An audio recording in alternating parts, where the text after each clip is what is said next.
बिस्मिल्लाहिर्रहमानिर्रहीम एंड अस्सलाम वालेकुम स्टूडेंट्स। मैं हूं आपका फिजिक्स टीचर करीमुल्लाह।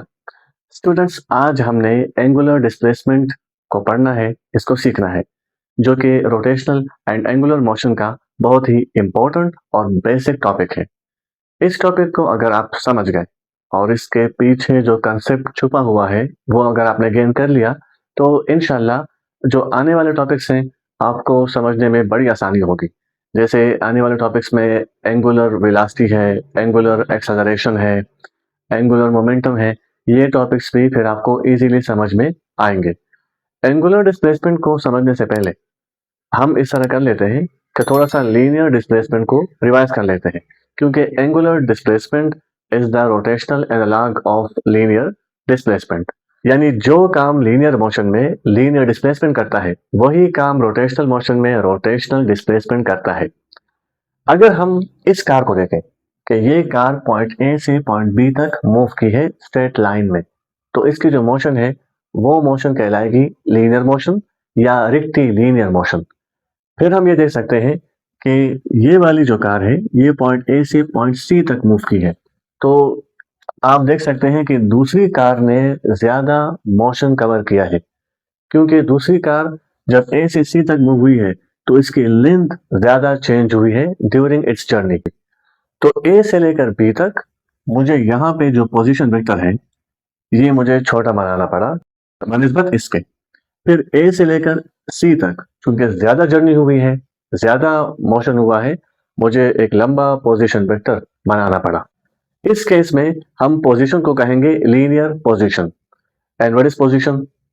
पोजीशन जो है ना, ये किसी बॉडी की लोकेशन होती है फ्रॉम अ रेफरेंस पॉइंट, कि ये बॉडी इस रेफरेंस पॉइंट से कितनी दूर है मैग्नीट्यूड वाइज और डायरेक्शन वाइज किस डायरेक्शन में है, तो ये इसकी पोजीशन कहलाएगी। तो अगर हम यहाँ पे डिस्प्लेसमेंट को देखें, अब ए से लेकर बी तक द शॉर्टेस्ट डायरेक्टेड डिस्टेंस क्या कहलाएगी? डिस्प्लेसमेंट बिटवीन टू पॉइंट्स, जैसे इनिशियल पॉइंट है और ये फाइनल पॉइंट है, या बिटवीन टू पोजीशंस भी हम कह सकते हैं।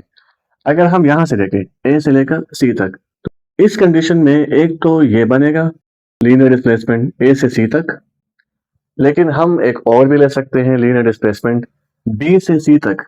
ये भी तो दो पॉइंट्स है ना, अगर मैं इसको इनिशियल पॉइंट ले लूं बी को और सी हो जाए फाइनल पॉइंट, तो इसी कंडीशन में this will be the linear displacement. लेकिन अगर मैं यहाँ पे भी ए से लेकर बी तक की बात करूं, so this will be the linear displacement from A to B. तो मुख्तलिफ किस्म की बातें हो सकती है। लीनियर डिस्प्लेसमेंट को हम मेजर करते हैं मीटर में। तो ये कुछ बातें थी जो कि हमने रिवाइज कर ली अबाउट द लीनियर डिस्प्लेसमेंट। लेकिन अब अगर सिचुएशन चेंज हो जाए, बॉडी जो है ना वो सर्कल में मूव करना शुरू कर दे, जैसे इस कंडीशन में हम देख सकते हैं कि बॉडी जो है ना वो सर्कल में मूव कर रही है, तो ये पूरा का पूरा सर्कल है, ये उसका सरकमफेरेंस है, ये सर्कल का सेंटर है जिसको मैंने ओ से जाहिर किया है, और बॉडी इस वक्त इस पॉइंट पर है। दिस इज द पोजीशन जिसको हम बोलेंगे angular position from this origin, from this reference point. इसको मैंने एंगुलर पोजीशन क्यों कहा? क्योंकि बॉडी ने करना है एंगुलर मोशन और बॉडी ने मूव होना है सर्कल में। तो ये ओ से लेकर ए तक पूरा का पूरा हो गया पोजीशन वेक्टर, और ये जो डॉटेड लाइन है दिस इज रेफरेंस लाइन। तो बॉडी इस वक्त पॉइंट ए पर मौजूद है। ये जो बॉडी है ना, ये इसकी इनिशियल एंगुलर पोजीशन है, जो कि इस वक्त मैं ले सकता हूँ जीरो है, मैं लिखूंगा थीटा आई। वैसे एंगुलर पोजीशन को भी हम थीटा से ही जाहिर करते हैं, so theta i is equal to zero. Body A से बी तक मूव कर गई, ये जो सर्कमफेरेंस है ना, इस सर्कमफेरेंस पे बॉडी ने मूव किया। जब ये बॉडी ए से बी तक ऐसे मूव की है, या मैं कह सकता हूं कि ए से मूव की है ए से बी तक, तो इसका पोजीशन वेक्टर जो है ना वो चेंज हो गया, उसकी जगह चेंज हो गई। ए से बी तक पूरा का पूरा रेडियस मूव हुआ है और कुछ एंगल भी कवर्ड हुआ है। जितने एंगल के साथ ये बॉडी ए से बी तक मूव हुई है सर्कल में, उस एंगल को हम क्या बोलेंगे? Angular displacement. तो इसीलिए इसको हम डिफाइन ऐसे करेंगे, the angle through which the position vector of a moving object displaced during its motion, it's angular motion is called angular displacement.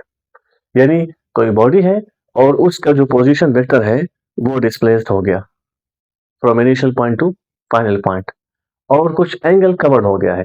जितने एंगल के साथ ये डिस्प्लेस्ड हुआ है, this covered angle is called angular displacement. The angle through which the body rotates about a fixed axis, वो angle जिसके साथ body जो है ना किसी फिक्स्ड एक्सिस के गिर्द रोटेट होना शुरू हो जाए, उस एंगल को हम एंगुलर डिस्प्लेसमेंट बोलेंगे। फॉर एग्जाम्पल, ये जो पॉइंट है ना, एक्सिस पॉइंट, अगर इसमें से मैं एक लाइन ऐसे गुजार लूं इस व्हाइट बोर्ड के आर पार, तो वो लाइन क्या कहलाएगी? Axis of rotation. और उसी के गिर्द इस बॉडी ने मूव करना है, ठीक है ना। अगर ये एक्सिस है इस सर्कल की, और बॉडी ऐसे मूव कर रही है इस एक्सिस के गिर्द, तो बॉडी जितने एंगल के साथ मूव करेगी वो एंगल कहलाएगा एंगुलर डिस्प्लेसमेंट। चाहे वो थोड़ा सा एंगल हो जैसे ये वाला है, या चाहे वो पूरा सर्कमफेरेंस घूम जाए। स्टूडेंट्स, ये जरूरी नहीं है कि एंगुलर डिस्प्लेसमेंट के लिए बॉडी मुकम्मल तौर पे एक सर्कल पूरा करेगी तो तब हम कहेंगे कि हाँ इसने एंगुलर डिस्प्लेसमेंट जो है ना वो कवर किया है, बल्कि थोड़ा सा भी बॉडी मूव होगी ना, यहाँ से यहाँ तक मूव हो गई, तो बस एंगुलर डिस्प्लेसमेंट हमें मिल गया। जैसे हमारा हाथ है ना, ये ऐसे यहाँ से ऐसे मूव हो गया, तो कुछ एंगल कवर हुआ है ना, तो एंगुलर डिस्प्लेसमेंट हमें मिल गया। अब दूसरी बात यह है कि this is denoted by theta और डेल्टा थीटा। एंगुलर डिस्प्लेसमेंट को हम थीटा से डिनोट करते हैं, लेकिन अगर हमें स्मॉल चाहिए एंगुलर डिस्प्लेसमेंट तो फिर इसको हम डेल्टा थीटा से भी डिनोट करते हैं। जैसे फॉर एग्जांपल, मैं यहाँ पे एक पॉइंट और ले लेता हूँ, दिस इज पॉइंट सी, और यहाँ बना दिया पोजीशन वेक्टर, और एक एंगल तो यहाँ से लेकर यहाँ तक हो गया, इसको मैंने कहा थीटा इनिशियल, और दूसरा एंगल ये वाला हो गया, इसको मैंने कहा थीटा फाइनल। ये जो एंगल है ना, ये रेफरेंस लाइन से इस ये जो सी वाला पॉइंट है इसका जो पोजीशन वेक्टर है वो तक है, और एक एंगल ये बन गया डेल्टा थीटा। तो अब मैं एंगुलर डिस्प्लेसमेंट को ए से बी तक भी ले सकता हूँ, जिस तरह हमने किया था वो लीनियर वाले बात में, और बी से सी तक भी मैं इसको ले सकता हूँ। तो delta theta is equal to theta final minus theta initial, इसको मैंने ऐसे लिखा। लेकिन अगर बॉडी इस तरह हो कि वो पॉइंट ए पर है और हमारी जो रेफरेंस लाइन है वो भी पॉइंट ए से गुजर रही है, तो ऐसी कंडीशन में जो इनिशियल एंगुलर पोजीशन है वो जीरो है, मैं ये कह सकता हूँ, या जो इनिशियल एंगुलर डिस्प्लेसमेंट है वो किसके बराबर है? वो जीरो के बराबर है। तो ऐसी कंडीशन में delta theta is equal to theta final minus zero, मैंने इसको ऐसे लिखा। Now this implies that delta theta is equal to theta final, जिसको आप सिंपली आप उसको आसानी की खातिर थीटा भी कह सकते हैं, तो इसलिए इसको हम थीटा से या डेल्टा थीटा से डिनोट करते हैं। तो एंगुलर डिस्प्लेसमेंट हमें यह बताता है कि जो बॉडी है उस वो सर्कल में इनिशियल पॉइंट से फाइनल पॉइंट तक मूव की है तो कितने एंगल के साथ मूव की है, यही एंगल एंगुलर डिस्प्लेसमेंट कहलाता है। लेकिन अगर इस तरह हो कि बॉडी जो है ना वो पहले पर ही पॉइंट बी पर है, ठीक है, उसे पहले से कुछ एंगल कवर किया है, जैसे ये वाला, ये थीटा इनिशियल, ये अब जीरो नहीं है, क्योंकि इस रेफरेंस लाइन के लिहाज से बॉडी पहले ही एक खास एंगल पर मौजूद थी। फिर वो बी से सी तक गई है तो हम एक और एंगल मिल गया थीटा फाइनल, वो भी मैंने इसी रेफरेंस लाइन से लेना है, ये हो गया थीटा फाइनल। अब जब मैं डेल्टा थीटा मालूम करूंगा, यानी एंगुलर डिस्प्लेसमेंट मालूम करूंगा, तो मैं लिखूंगा theta final minus theta initial, और ऐसी कंडीशन में मुझे थीटा इनिशियल जीरो नहीं लेनी, वो पहले से कुछ ना कुछ एंगल यहाँ पे कवर्ड है। अब फर्ज कीजिए थीटा इनिशियल में कुछ अपने साथ से ले रहा हूँ कि वो है 45 डिग्री, इतनी, और थीटा फाइनल को अगर मैं यहाँ पे फर्ज कर लूँ कि दिस इज 80 डिग्री। अब मैं एंगुलर डिस्प्लेसमेंट मालूम करना चाहता हूँ, तो 80 से 45 को माइनस कर लूंगा, तो delta theta is equal to कितना आएगा? 35 डिग्री। ऐसी कंडीशन में जो एंगुलर डिस्प्लेसमेंट है ये वाला, this is 35 degree. Angular displacement एक वेक्टर क्वांटिटी है क्योंकि इसके मैग्नीट्यूड के साथ साथ इसकी डायरेक्शन भी होती है। और दूसरी बात ये कि इसके अगर हम यूनिट्स की बात करें तो ऐसा यूनिट इसका रेडियन है, और इसके अलावा डिग्री एंड रिवॉल्यूशन ये भी इसका यूनिट है।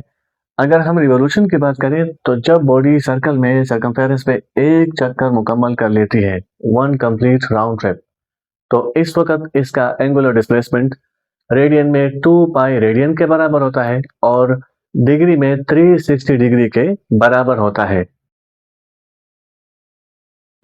2 pi radian is equal to 360 degree. लेकिन अगर बॉडी एक चक्कर पूरा ना करे, वो हाफ चक्कर पूरा कर ले सर्कल में, जिसको हम सेमी सर्कल कहते हैं, तो जब इसने ये चक्कर पूरा किया जो कि हाफ है, तो मुझे अब इस वैल्यू को 2 पे डिवाइड करना होगा। तो अगर मैं 1 रिवॉल्यूशन की बात करूं कि 1 revolution is equal to 2 pi radian, तो हाफ रिवॉल्यूशन कितना होगा? दोनों साइड्स को 2 पे डिवाइड कर लिया, तो इससे आ गया half revolution is equal to pi radian. फिर पाई रेडियन जो है वो डिग्री में कितना होगा? तो इसके लिए मैं लिखूंगा 2 pi radian is equal to 360 degree, और मैंने बोथ साइड्स को 2 पे डिवाइड कर लेना है, तो मुझे आंसर मिलेगा this implies that pi radian is equal to 180 degree. मुझे ये आंसर मिलेगा। लेकिन अगर मैं इसको भी हाफ कर लूं, यानी बॉडी यहां से यहां तक मूव करने के बजाय बॉडी यहां से यहां तक मूव कर ले, इसको भी हम हाफ कर लें, तो रिजल्ट कुछ इस तरह आएगा कि बॉडी यहां से लेकर यहां तक मूव की है, एंगल कितना कवर हुआ है? 90 डिग्री। तो मैं बोलूंगा कि इस वक्त पाई रेडियन, जो कि मुझे पहले से मालूम है 180 डिग्री के बराबर है, चूंकि मैंने इसका भी हाफ ले लिया है, तो 2 पे इसको मजीद डिवाइड कर लेते हैं, तो pi by 2 radian is equal to 90 degree. तो जैसा कि मैंने आपको शुरू में कह दिया था कि जो बॉडी है वो अपने इनिशियल पोजीशन से फाइनल पोजीशन तक पहुंच जाए सर्कल में, और जितना एंगल कवर्ड हो जाए, this angle is called angular displacement. तो ये एंगुलर डिस्प्लेसमेंट इस कंडीशन में कम है, जबकि इस कंडीशन में ज्यादा है, और इस कंडीशन में सबसे ज्यादा है। अगर हम एंगुलर डिस्प्लेसमेंट की डायमेंशन की बात करें तो इसका डायमेंशन नहीं होता। दिस इज डायमेंशनलेस वेरिएबल, क्योंकि ये चूंकि एंगल की मेजरमेंट करता है और एंगल का कोई डायमेंशन नहीं होता, तो एंगुलर डिस्प्लेसमेंट की भी कोई डायमेंशन नहीं होती। डायमेंशनलेस वेरिएबल से मुराद ये है कि एंगुलर डिस्प्लेसमेंट का मैग्नीट्यूड तो चेंज होता रहेगा, लेकिन इसका कोई यूनिट नहीं होता, तो इसलिए ये क्या है? डायमेंशनलेस वेरिएबल, जिसको हम ऐसे भी लिख सकते हैं m power 0 l power 0 t power 0। तो स्टूडेंट्स अब बात करते हैं एंगुलर डिस्प्लेसमेंट की डायरेक्शन की, कि इसकी डायरेक्शन क्या होगी। इसकी डायरेक्शन हम मालूम करते हैं by using right hand rule. तो पढ़ते हैं कि राइट हैंड रूल क्या है। The direction of angular displacement can be determined bye right hand rule. Right hand rule, इसमें करना क्या है, ये जो हमारा राइट हैंड है इसको हम उठाएंगे और बॉडी की रोटेशन को देखेंगे। जैसे यहाँ पे बॉडी रोटेट हो रही है ऐसे, इस तरह, तो हम अपने हाथ को रख देंगे इस सर्कल पे, और चूंकि बॉडी रोटेट हो रही है इस कंडीशन में एंटी क्लॉकवाइज, तो मैं अपनी राइट हैंड के जो फिंगर्स है इसको कर्ल करूंगा एंटी क्लॉकवाइज डायरेक्शन में। तो थंब जो है ना, ये मुझे बताएगा एंगुलर डिस्प्लेसमेंट की डायरेक्शन, क्योंकि एंगुलर डिस्प्लेसमेंट की डायरेक्शन होती है along the axis of rotation. तो ऐसी कंडीशन में एंगुलर डिस्प्लेसमेंट की डायरेक्शन है अपवर्ड, लेकिन जब बॉडी क्लॉकवाइज मूव करेगी तो ऐसी कंडीशन में एंगुलर डिस्प्लेसमेंट की डायरेक्शन है डाउनवर्ड, क्योंकि मैं यहाँ पे राइट हैंड रूल कैसे लगाऊंगा? जब मैं हाथ को यहाँ पे रखूंगा तो बॉडी तो ऐसे मूव कर रही है ना सर्कल में, यानी कुछ इस तरह बॉडी मूव कर रही है, इस तरह ऐसे ऐसे मूव कर रही है, तो मैं अपने फिंगर्स को उस तरफ तो नहीं मोड़ सकता ना, मुझे मजबूरन हाथ को ऐसे करना होगा। तो जिस डायरेक्शन में बॉडी मूव कर रही है उसी डायरेक्शन में क्लॉकवाइज मेरा हाथ भी मूव कर रहा है। यानी आप यहाँ देख सकते हैं, अगर यहाँ पे घड़ी का 12 हो तो घड़ी की सुई इस तरफ आएगी ना, 1 2 3, तो क्लॉकवाइज बॉडी मूव कर रही है। तो आप देख सकते हैं कि जब बॉडी क्लॉकवाइज मूव हो और साथ में एंगल भी चेंज हो, तो एंगुलर डिस्प्लेसमेंट की डायरेक्शन होगी डाउनवर्ड। ये है राइट हैंड रूल, इसके जरिए हम एंगुलर डिस्प्लेसमेंट की डायरेक्शन को मालूम करते हैं।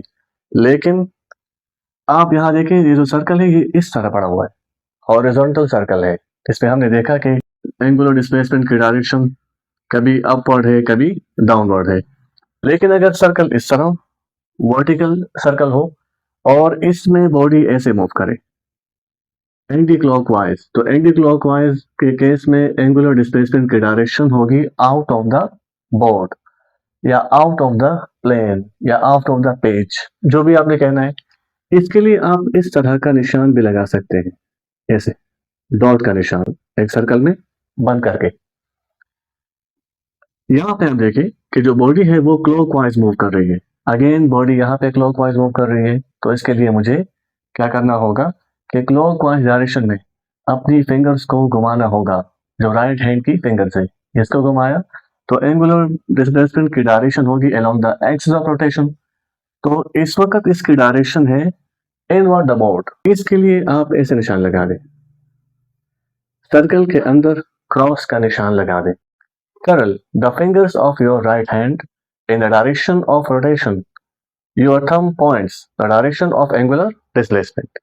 Direction of angular displacement is along the axis of rotation and perpendicular to the plane in which body is rotating.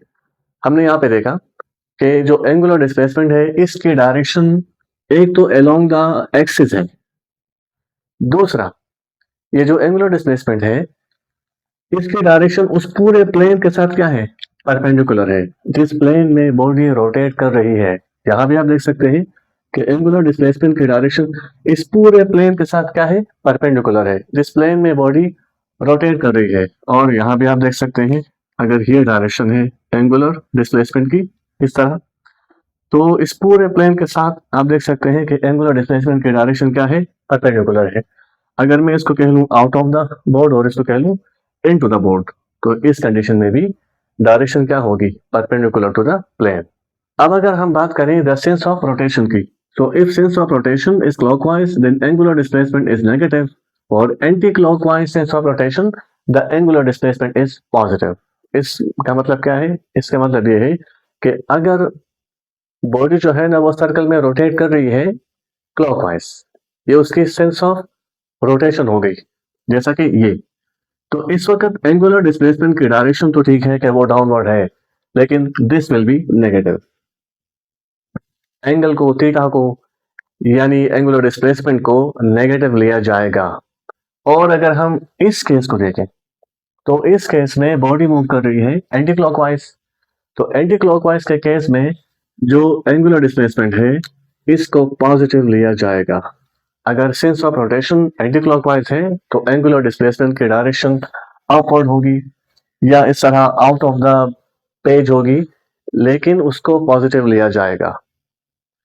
इसका रीजन क्या है, ये जो सर्कुलर मोशन होता है ये 2 डायमेंशनल मोशन होता है। तो फॉर एग्जांपल अगर ये एक्स एक्सिस है, ये वाई एक्सिस है और जेड एक्सिस इस तरह है कि ये इस व्हाइट बोर्ड से आर पार है, इसको बना लेते हैं।